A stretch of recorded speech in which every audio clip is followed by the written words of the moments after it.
السلام علیکم تمام دوستوں کو میں خوش آمدید کہتا ہوں میرے چینل پرفیکٹ پکسل پلے میں، اور تمام دوستوں سے گزارش ہے کہ میرے اس چینل کو سبسکرائب کریں، لائک کریں اور شیئر کریں، اور بیل آئیکن پہ کلک کریں تاکہ ہر نئی آنے والی ویڈیو کی خبر سب سے پہلے آپ کو ملے۔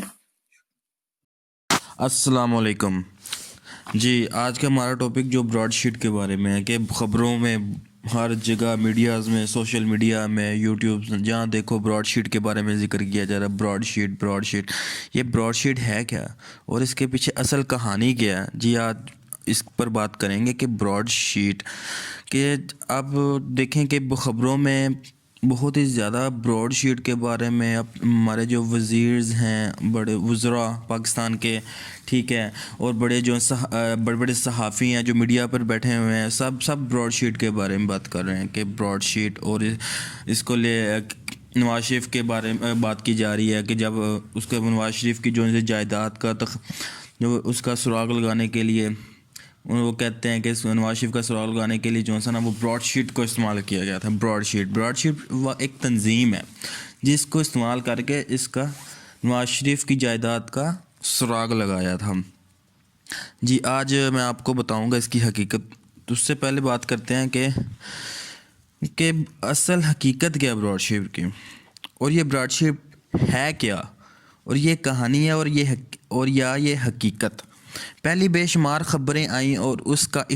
اختتام ہوا، اور اب اس کا شور شرابہ ہو رہا ہے۔ چلیں ڈسکس کرتے ہیں یہ براڈ شیٹ ہے کیا اور اصل کہانی کیا ہے۔ غیر ملکی مقیم جو پاکستان میں اس کی تمام نیوز کے بارے میں بڑے راز کا پردہ فاش کرتا ہے۔ آپ نے پہلے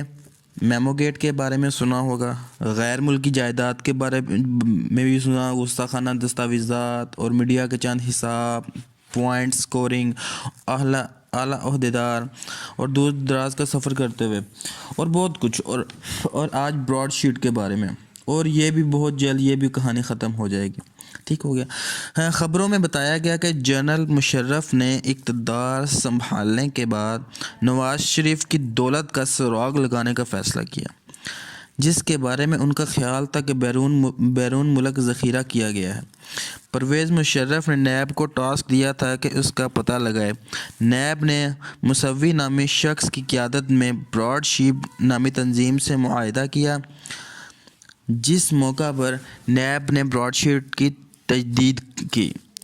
اور کئی موقع پر نیب نے براڈ شیٹ کی تجدید کی تھی۔ خبروں میں بتایا تھا نیب نے براڈ شیٹ کے بارے میں کوئی پوائنٹس دے دیتے تھے یا کوئی ہنٹس دے دیتے تھے براڈ شیٹ کے بارے میں۔ براڈ شیٹ عدالت گئی اور اس کے بعد کئی سالوں تک خاموش چھا رہی۔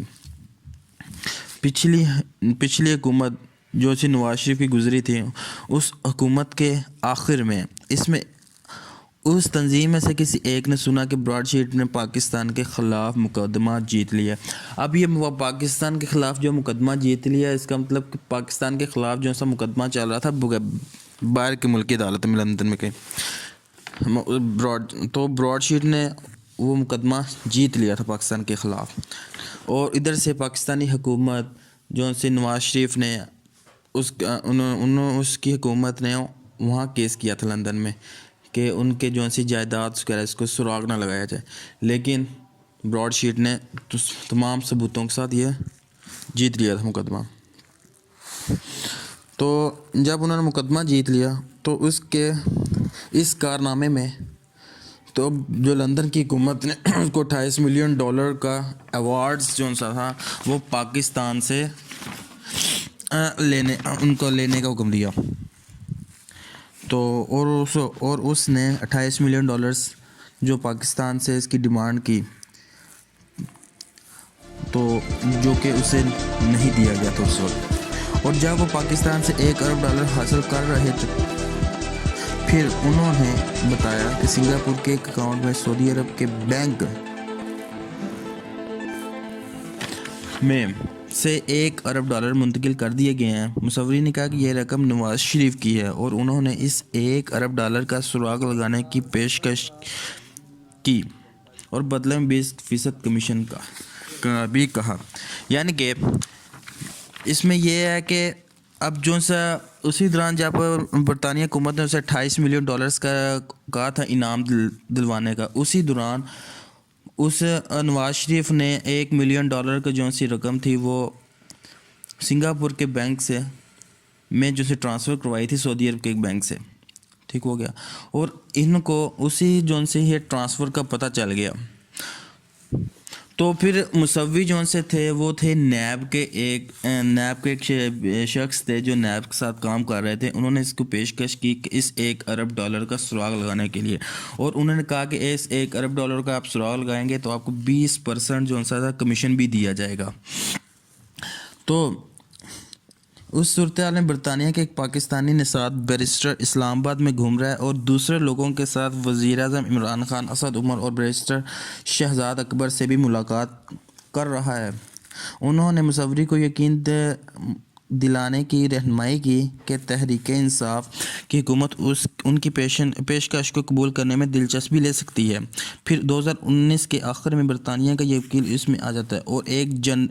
ایک جنرل منظر پر آتا ہے۔ اس وقت اس نے اس کو بتایا کہ حکومت اس کو اربوں ڈالر کا سراغ لگانے میں اسے معاہدہ کر سکتی ہے، لیکن اس صورت میں مصوری اس کو اپنا کٹ دینے پر راضی ہوگا۔ مصوی انکار کرتا ہے۔ یہ کہانی مصوی نے گزشتہ دسمبر میں لندن میں پاکستان کے کھاتے میں پاکستان ہائی کمیشن کے ذریعے سے پاکستان سے $28 ملین ایوارڈ جو اس نے جیتا تھا مشرف کے دور میں، وہ رقم لے کر بیان کی تھی، اور حالیہ میں اب یہ براڈ شیٹ کا ذکر دوبارہ شروع ہوا۔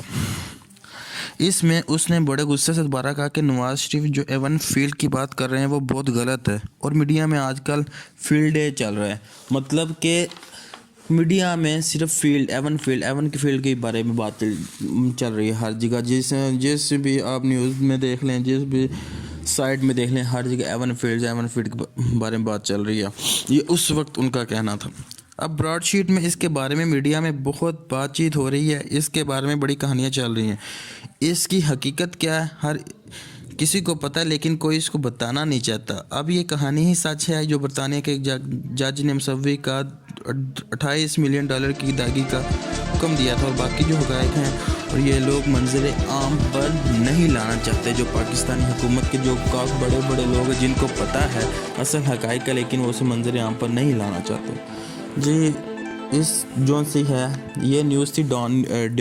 نیوز میں، ایک رائٹرز ہیں انہوں نے لکھی تھی، تو اس میں انہوں نے بتایا تھا کہ اس کہانی کی حقیقت، لیکن اس میں بھی ابھی پورا نہیں بتایا گیا کہ اس کہانی کی پوری حقیقت کیا ہے۔ ساری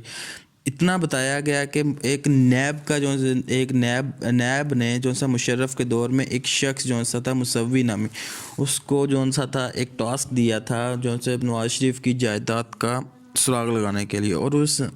نواز شریف کی جائیداد کا سراغ لگانے کے لیے پھر مصوی نے ایک براڈ شیٹ تنظیم کے ساتھ معاہدہ کیا تھا، اور پھر اس تنظیم نے جو سا تھا انہوں نے وہ جیت لیا پاکستان کے خلاف مقدمہ، ان سے $28 ملین وغیرہ پاکستان سے پھر لیے، اور یہ یاد چل رہا ہے آج کل۔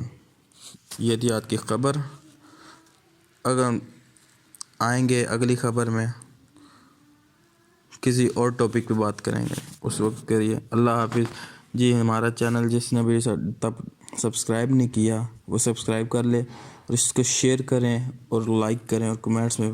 پاکستان زندہ باد اور پاک فوج زندہ باد کا نعرہ ضرور لکھیں۔ شکریہ۔